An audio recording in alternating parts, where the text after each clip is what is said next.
I just say you got to do it, because if you don't, you're gonna, kind of kick yourself later on in life and be like, you know what, I should have did it then. I mean, for instance, a friend of ours is buying a condo. They come to us, should we do it? And I said, absolutely. And they're closing in 2 weeks. You could be nervous. Everybody's going to be nervous, but you could come back. You can even ask us questions. We'll help you through the process. I'm willing to help anybody.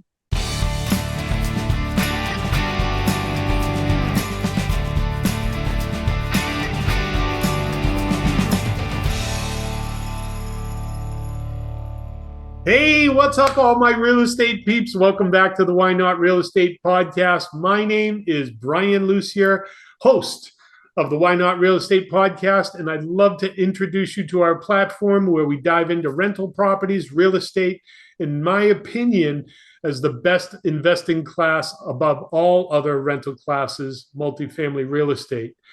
Ladies and gentlemen, it is my honor and treat. We've got on our podcast today a special treat for all of our listeners. Our guest interview today is both a long-term and short-term rental operator. So they've got both kind of business plans, irons in the fire there. I was so impressed. The first time I met them, we were actually in the pool and chit-chatted for hours. Their depth and attention to detail and the strategies that they use in their business models, I said, I absolutely have to get them on the show to share their story. I was so excited. Also, I have witnessed firsthand an amazing transformation of a beach condo of their latest acquisition here on the island. In less than a week, they fully revamped a beach vibe on a year-round condo at one of the best residences here in Aruba. This dynamic duo, husband and wife team, own and operate Red Rock Traill LLC and manage their own holding company, Ricciardi Properties LLC. Ladies and gentlemen, my real estate peeps, it is my pleasure to present to you on our podcast today. Welcome to the show, LTR and STR Maverick, Brandie Ricciardi. Brandie. Hi, how are you? I am fascinated to have you here. I love the beach vibe you have behind you there, the seagulls.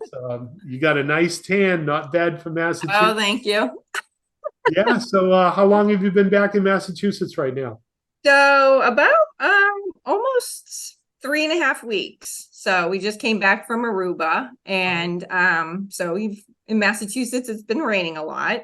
So yesterday, actually, the temperature got up pretty warm. So that's when I got all my suntan.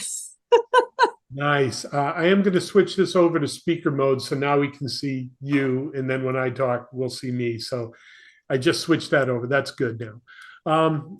Yeah. So I want to drill down for our listeners today. Tell them a little bit about your story. I was impressed when I met you and your story. So I want to pull back the curtain a little bit and share with our listeners, because a lot of these interviews are just so inspiring for people who might be starting out or want to do what you've been doing. So first question I have for you today is, can you tell us a little bit about your background and what you used to do before getting into real estate? So before I worked at, did some banquets for hotel management. And then I also did some hospitality. On top of that, I kind of stopped because I ended up taking care of my grandparents. I had Alzheimer's and Parkinson's. So I took care of them for 5 years until they both passed. And then they had rental property. So I kind of took over that. So what kind of rental properties? This was your grandparents? Yeah. So they owned a 3-decker in Worcester. A 3-decker, just for all of those peeps around the country who are not in Massachusetts, a 3-decker or a triple-decker, as we call them. It's a property that has a unit stacked on a unit stacked on a unit. And these are in multiple areas in abundance throughout the New England area. So a triple-decker, 1 triple-decker, 2 triple-deckers, 3 triple-deckers. So we have multiple. Multiple. So we have about five, three families, single families, and then vacation rentals. So when you were handed the keys, was this a crash and burn experience? How did you ramp up for all that? So the first one, which was my grandparents, my next door neighbor kind of like taught me, how to run it. If I had any questions, so I kind of learned a lot from my next door neighbor. He was amazing, Mr. Texaro, which he just passed maybe about 2 months ago. Um, but he taught me everything that I needed to know. And then when I met my husband, he had a three family, and we just kind of started buying more after that. Yeah, it's funny how that happens. You buy one, and it's like you want to own the whole Yeah. street, and then put up four houses, then a hotel. It's kind of fun. Yes. So this is interesting. I didn't know that about Dean. So your grandparents were an influence on the Correct. multifamily. Dean was an influence on the multifamily because when you met him, he was already an operator. What other influences did you have either growing up or people who affected you in your life that also led you down the track to real estate? So I would say my grandparents. I really idolized. My grandfather was very motivated, loved to save money. They were hardworking. So owning the three family, they did everything themselves. They fixed up everything. They even did staging, and so they painted the three family themselves, which was scary as a child watching. um, but I just, I kind of watched them, and I feel that, my heart was like, okay, I can do this. And still to this day, I still own it. I've owned it for over 22 years. Wow. Yeah. So I started at a young age. So right out of high school. Like at 7. Yeah. So that's kind of interesting. So what did that look like? Would it be like on a Saturday afternoon, you'd go visit grandma and grandpa? Oh yeah, Friday, like as soon as school ended, we were right over there, riding our bikes around the neighborhood. We had a friend, Sandy, on the other side of the street. So, we would play with her, and they took care of us, our grandparents. So and I felt I gave up college to actually take care of them. And I think that's more than paid for itself. And now you don't have a huge student loan. Exactly. So I would do it again. So And you're smiling and you're yeah, tan and I mean, the folks don't know what your condo looks like down here. When we yeah, went down to grab some of our tools and stuff, we did a peek, and oh my goodness, what you pulled off in like hours, yeah. I've seen people take months to do. And No, I'm driven, and I put the blinders on and I go for it. I don't stop. I I, lost 7 pounds. Yeah. so I got to ask, some of the details in the way you staged that were just brilliant and beautiful. You had a blue starfish in there. Did Yeah. you paint that? Nope. You I make sure when I detail things, I study, and then I just kind of just put it together. So you should actually see my oceanfront house. It's amazing. Everything's glued down. What does study look like? I mean, what's that process? So I just kind of if I go online and I actually just get, look at the living room, I kind of focus on the pictures, I kind of pull in the colors. Like for example, I wasn't too familiar with the couch in Aruba, and I was like, oh boy, I don't know how I'm going to deal with the light blue couch. So I found some pictures that kind of brought in the colors of the couch, and then from there I just started buying everything and packed my 5 suitcases, and everything came So, into the suitcases. off of a few pictures, you did your research, probably Wayfair or something like that, Amazon.com, everything showed up. You packed the suitcases, made it through customs, and bam, started painting and staging. Yeah. Yeah. Because they didn't, in Aruba, I just didn't know if they had any starfish, beach signs, in Massachusetts, we have Christmas tree shop, TJ Maxx. So if you opened my drawers, you would see everything was teal, glasses are teal, so I like those type of, actually the color of your shirt. It's just I like the pop of the colors, instead of, having regular just white plastic cups, I wanted to be different, so Wow, it was stunning. And, I hadn't seen it before, but the after was like, wow, I would stay here. This is so nice.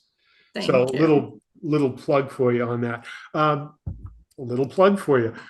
How could people actually find that rental? You're on Airbnb, Verbo? So I actually built my own website. So we can do Aruba vacation sunsetbreeze.com. Aruba Vacation Sunset Breeze. All one word, lowercase? You can space it out if you want. Okay, It's yeah, as soon as you put that in there, you put the Aruba vacation sunsetbreeze.com, it'll come up. perfect. And then you can book directly online, save yourself instead of the third party fees. We are on VRBO, we are on Airbnb. Just to kind of get out there. But you'll definitely save if you book direct and you'll be dealing with me. Yeah, when we were chatting when we first met, I mean, you were just like boom, boom, boom with detail on Airbnb and how you were doing things. And like within 24 hours of looking at operations here, you say, okay, we can do this, we can do this, we can do this, not to go down that rabbit hole, but you absolutely had plenty of gunpowder in your musket ready to pull Yeah. the Well, I trigger. mean, I didn't know that we were like, I was inquiring, but I didn't know that we were going to actually do it. So I did talk to Dean and I said, let's see if we can, find something. And he kind of said, okay, this is on you. And I said, I got this. You got this for sure. It came out fantastic, and we'll make sure we Thank get the you. website on there so people can find you. So let's see. We talked about the long-term rental. We talked about the short-term rental. Where else do you have short-term rentals? So of course we did, the new one's Aruba. We have in Kissimmee, Disney World. So we're 2 miles from Walt Disney World. And then we also have one in Salisbury, Massachusetts, right on the ocean. Oh, nice. So that's a two family, but you can actually convert the house as one. So some of our guests and rent the entire house. So that's a 5 bedroom, 4 bath, oceanfront vacation home. So I'm not familiar with STR. Okay. What's one of your biggest challenges having to do short-term rentals? Biggest challenge is social, learning on social media, how to advertise. So I've, didn't go to school to learn all the new technology, my kids know more technology than myself. So just kind of learning those techniques, like how to get out there, use those resources. Yeah, and I think you're crushing it because, from our conversations talking to you, it's like you would be someone I would go to seek advice on how to do this. So I'm going to move on here to the next part of the interview. I call this the big money question. So if you could go back in time in the Why Not real estate time machine, what piece of advice would you give to yourself as a real estate investor or possibly somebody else starting out? If you could go back in time, what tip or tactic would you say, hey, shake you a little bit and say, this is what you should keep an eye on? So, keep an eye. So like if the prices go down, for a rental home or, any long-term vacation home or, you know, like a 3 family, I just say bite the bullet and go for it. It's you have people that, just don't want to take care of, maintenance and, lawns and all that. So, and they just kind of want, sit back and pay rent and have people, the property managers take care of the home. So, and then you can use that money later on to invest into another property. How would you do that? How would you do that? How So would you you would use the money from the other property? So, refinancing, so which we've done. So we actually did that for Aruba property.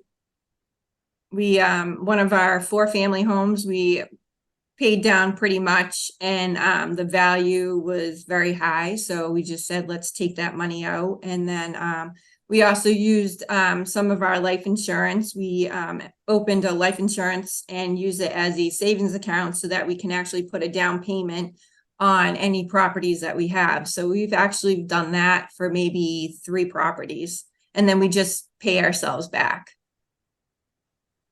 Really cool. You mentioned the insurance. That sounds similar to something we've done as well.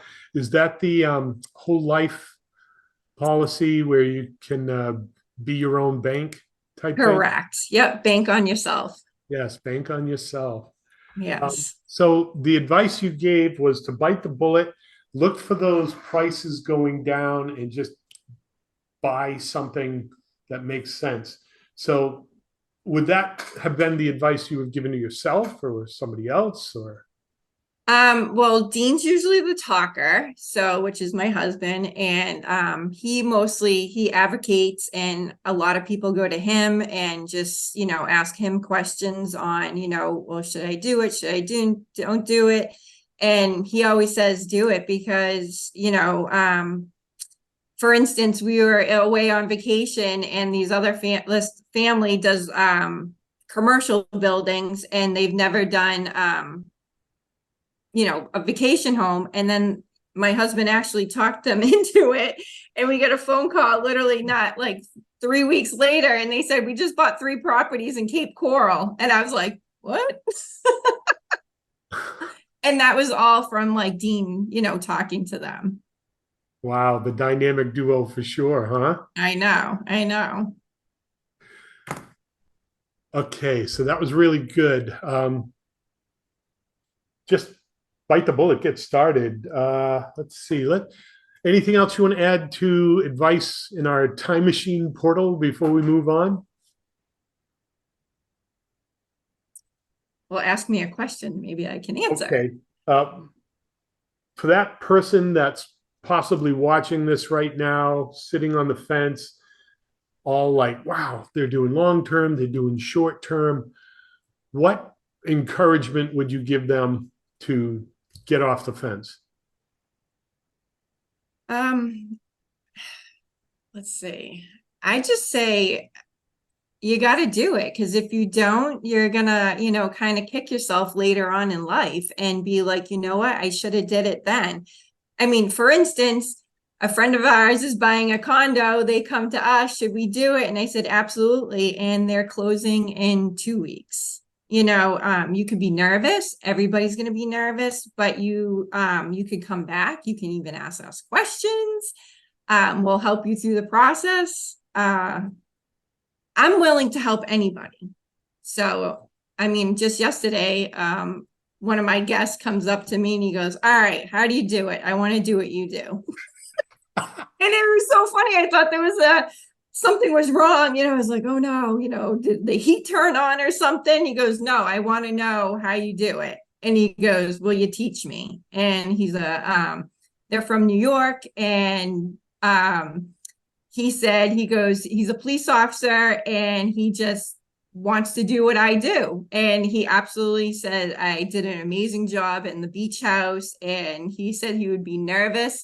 He goes, it would never be that perfect because it's just way too nice. He goes, but you have nothing to worry about because his sister-in-law literally cleans because he goes, your place is too gorgeous to rent out. Wow, what an accolade. Wonderful. Yeah. So he said, I'm taking all your information and I'm gonna reach out to you. And I said, that's fine, I'll help you. Kudos, girl. Yep. All right. That was fantastic. And I'm glad I dug a little deeper because that last chunk, that nugget you gave, that was gold. So thank you.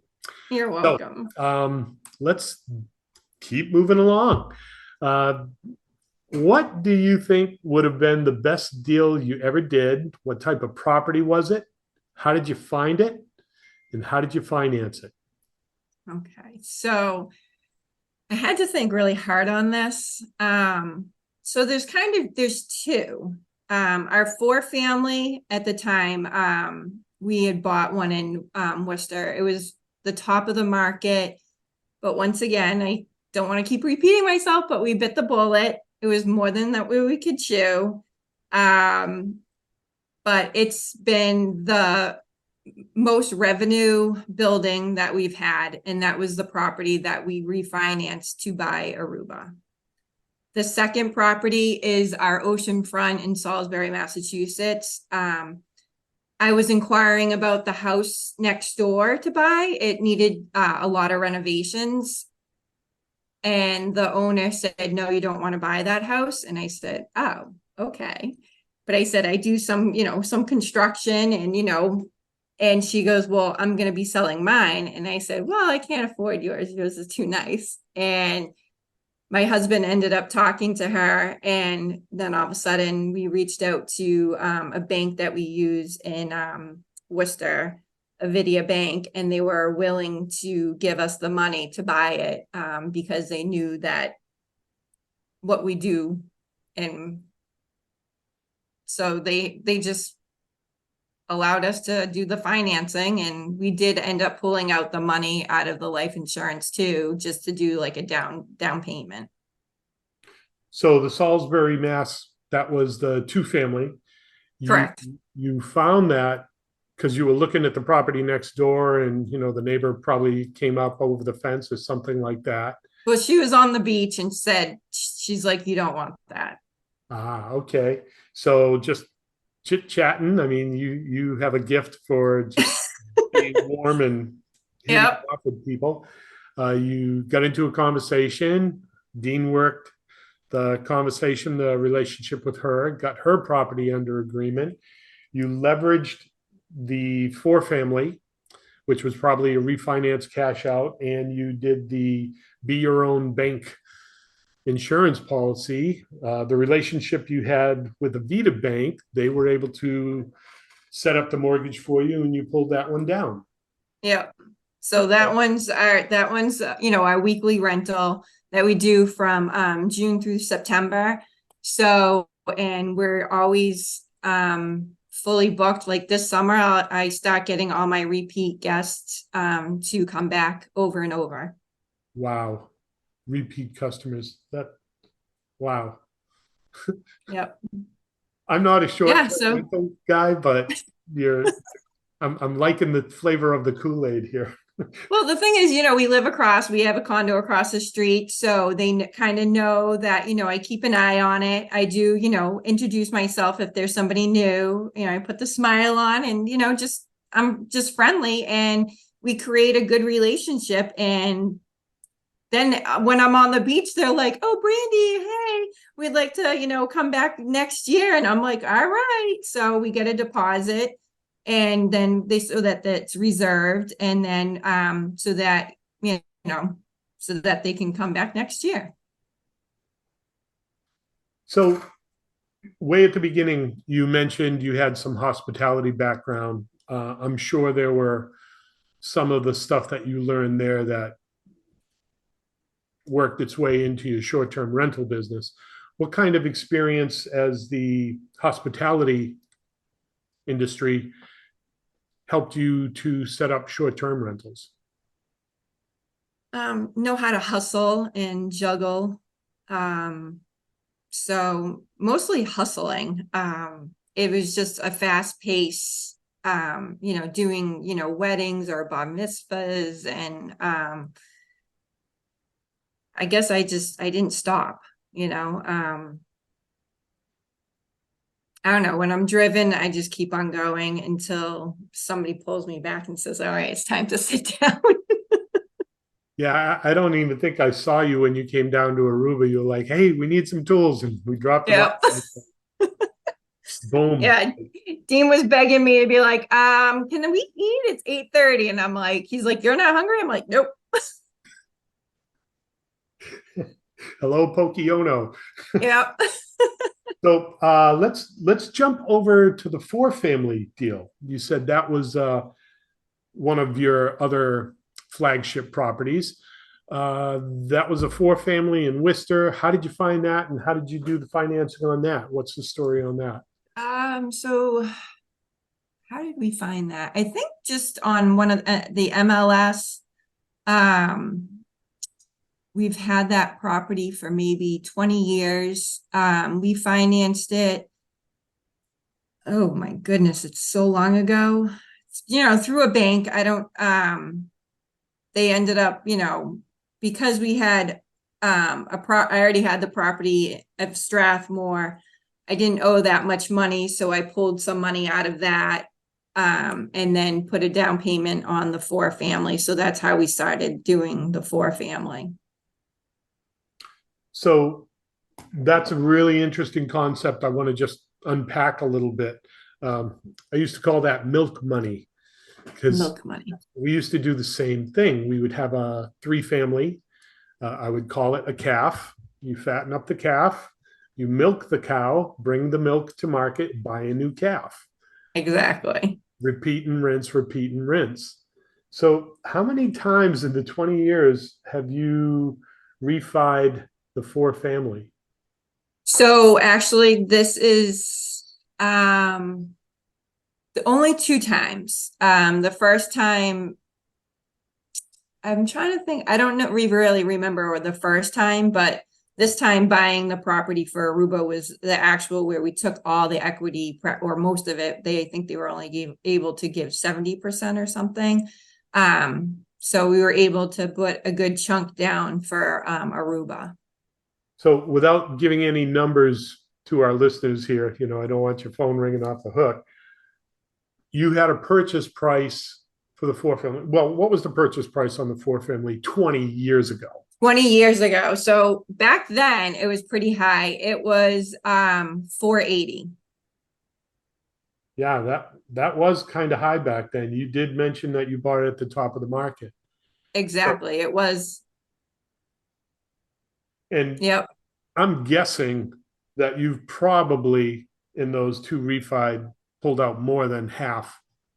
Oh, yes. Yeah, so no brainer for an investment. Exactly. Yeah, why not? Why wouldn't you do this, right? Right. It's scary sometimes. I don't like doing that because I like to pay things down. That's how my grandparents taught me. But my husband did change me.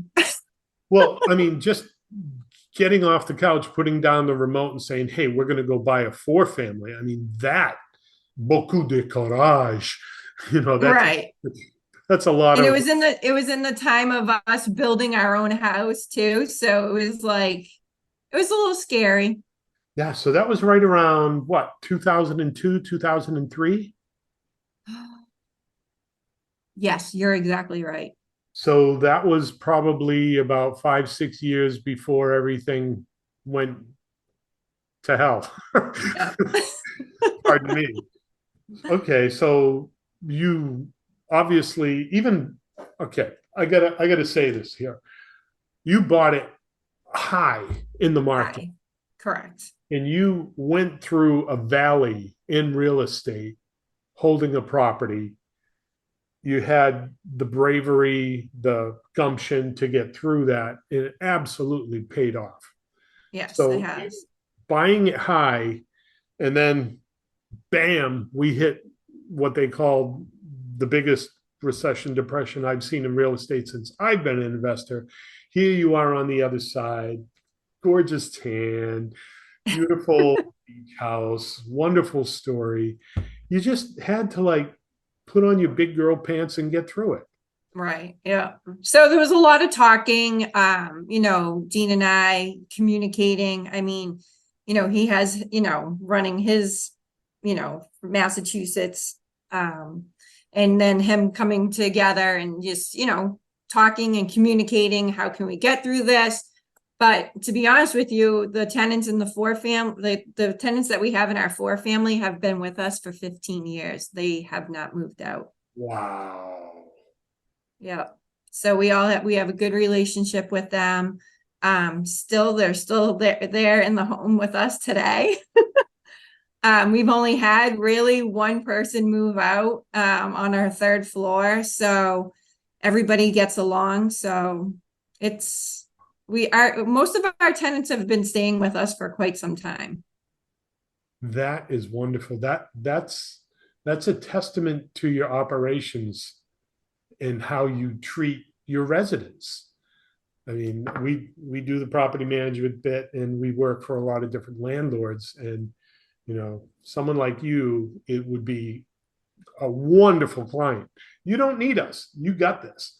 But that you're treating your tenants that well that they stick around. I mean, that's 15 years. I mean, you could take that story, walk into a bank, and they would write you a check for a mortgage. Exactly. Yeah, that's wow. I love doing these interviews. I learned so much. So, okay, that was our deep dive. So I want to jump into the next part of it. This is kind of operations and strategy. In all your decades here, starting when you were 6 years old and now you're 25, what was your biggest hurdle you had to overcome as a real estate investor? Well, just doing the technology, trying to handle everything and manage everything yourselves. We don't outsource, except for, electricity and, electrical work. And then also trying to balance our life and family. So I have 3 girls, ages 13, 15, and 17. And, having, 17 units and trying to run everything yourself is pretty hard. My mother says she doesn't understand how I do it, and neither do I. I just do it. So the technology, life balance, operations starting up from scratch, 2 different business models, because you get the long term and the short term. How did you solve that? You identified it, but how did you figure it out? I'll go on YouTube if I need extra help. Just kind of, or going on Google, researching some things, just to kind of educate myself a little bit more, see if somebody can teach me something that I don't know. So what was probably, I mean, when you hit the wall on something, was there a go-to that you always did first? Was it YouTube? Was it Google? So YouTube, or if, I would talk to, Gene, and he would kind of, he has a few friends that have like a lot of properties in Worcester, and he'll kind of communicate to them, bounce some of the things off of them. And then we kind of, they'll help us, figure things out. So. Are you involved with any of the like meetups or landlord associations or RIAs or anything? No, no. Wow. I know. I do it all myself. But you're crushing it. I guess if you want, I mean, I don't know. Yeah. You do it very well. I try. So, wow, I'm a little speechless here because I network the beans out of stuff to find people in RIAs and all that. And I would never think to just Google it or look up YouTube videos or stuff like that. So putting a big star on that one. Next time I hit a wall, I'm going to so how do you do that? Do you go into YouTube and you phrase it as a question? Exactly. Yep, I do. And then just watching the videos, see who gives, better information, or you just move on to the next one. So, I'm not a big book reader. So I'm more visual, hands-on. So. Well, that's a good segue to the wrap up here. You probably knew that question was coming. Um, as you can see, I'm an avid reader. I Yes, I can see always, that. yeah, book in the hand, toes in the sand. That's my day off. Um, was there a book anywhere in To be your honest with you, no, I don't really have the time. It's just trying to, juggle all the properties ourselves. It's just that takes up most of my time.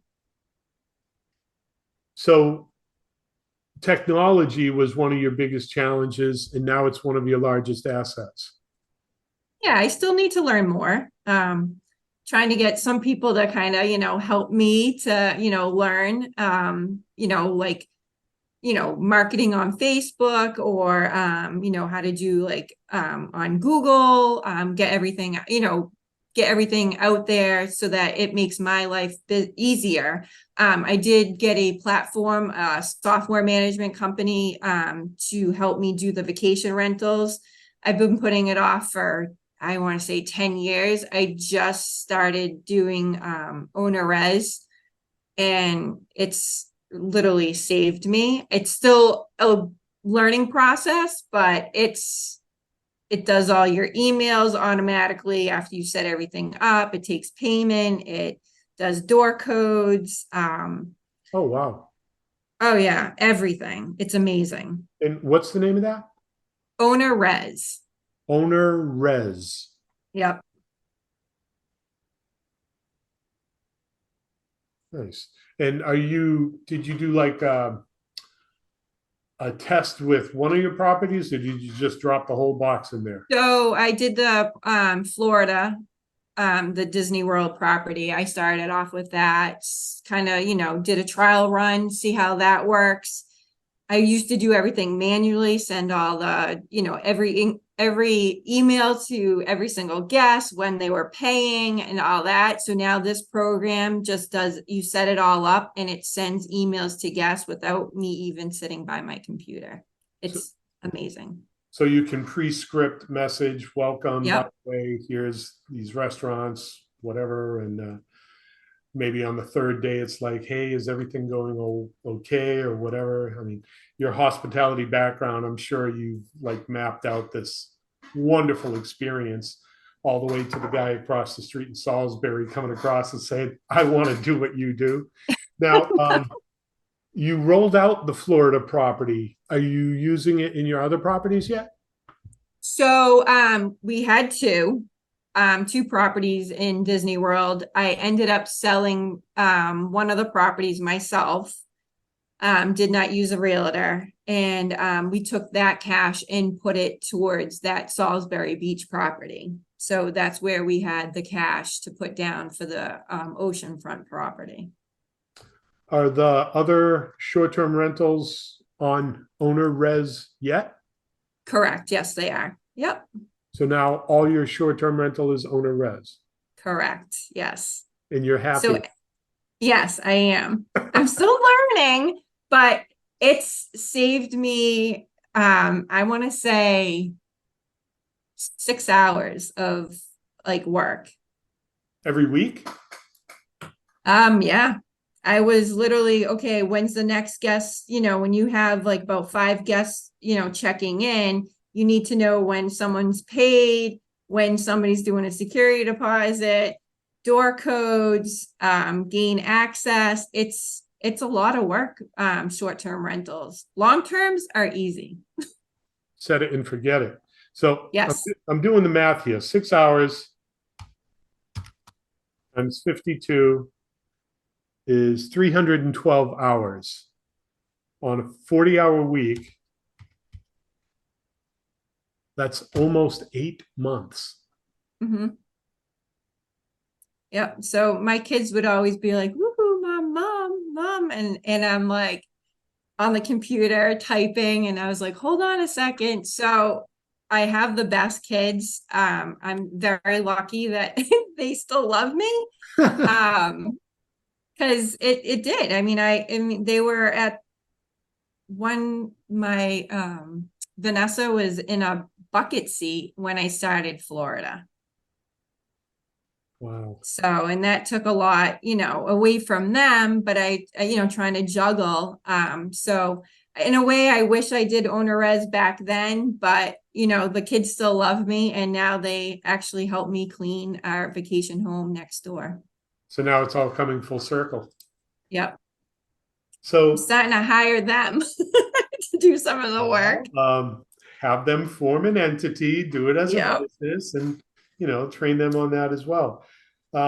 So even conservative numbers, that 7.8 months, even if it was only 6 months and it bought you back your life for 6 months, I mean, the compounding of that 6 hours is amazing. All the Yes. 6 months. I mean, I'm sure whatever you're paying for owner res is way less than a half year salary for you. Exactly. And you get your Yep. life back. Exactly. And it's great, I love it. It's just, it sends all the emails, and it's a good program. I'll teach you if you want to get into it. Let's book you on a flight. We'll Okay. we'll have a business meeting. You can walk me through your condo again and point out all the stuff. And it's intriguing. This will be an interesting conversation after this call I have with Hanju, and it'll be interesting. We'll see where it goes. So you already mentioned not really big on books, but I think you have found your niche for resources to figure out stuff. You've turned around technology to be your friend. I won't ask if there was a second book. Hey, this is actually nice. This is one of the first interviews I had where somebody didn't recommend one of Robert Kiyosaki's books.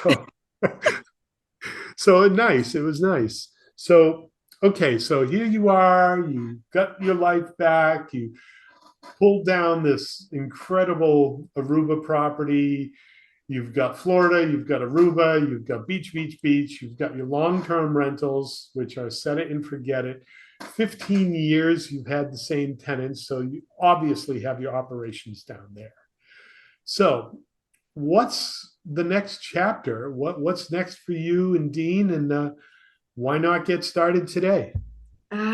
What's the next chapter? I'm trying to slow him down. He's hard. He wants the next one, but I would like to kind of focus on what we have for a little bit. And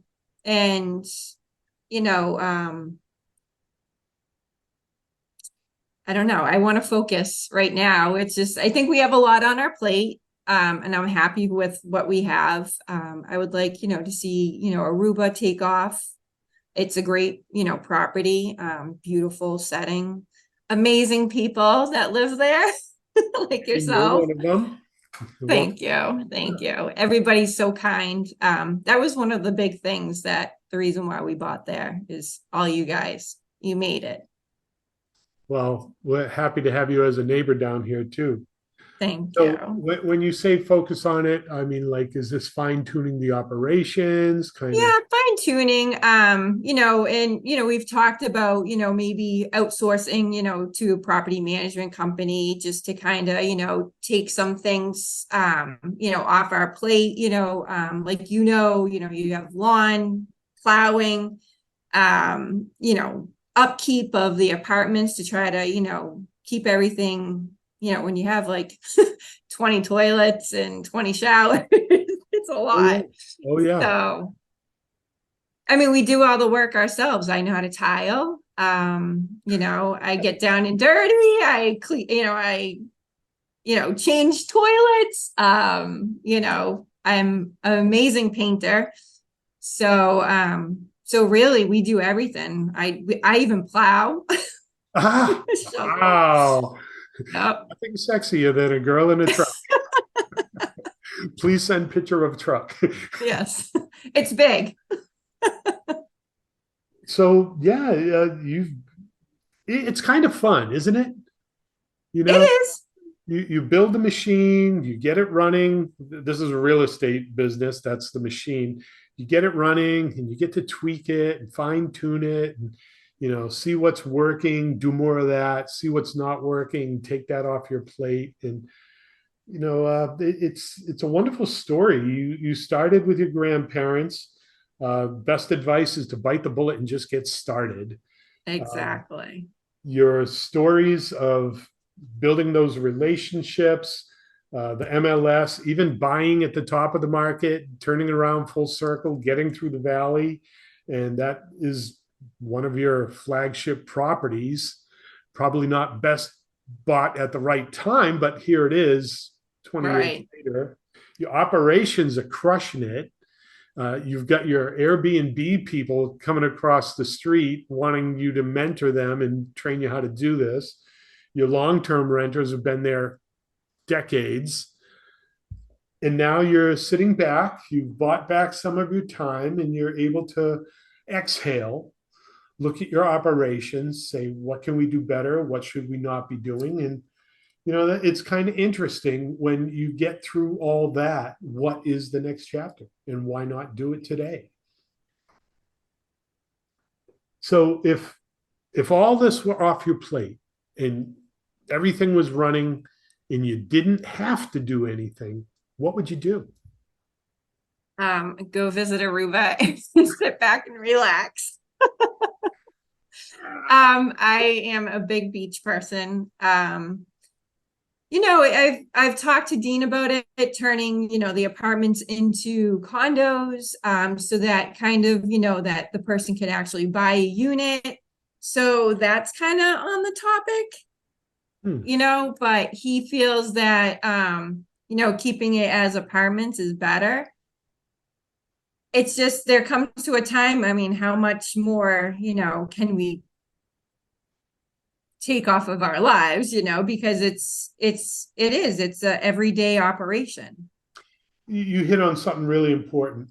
At different stages of your life, your goals and priorities are going to change. Exactly. So when you were younger and, gung-ho and tiling and painting and changing those toilets and doing all the plumbing stuff, I mean, there was a time in your life where that was the right thing to be doing.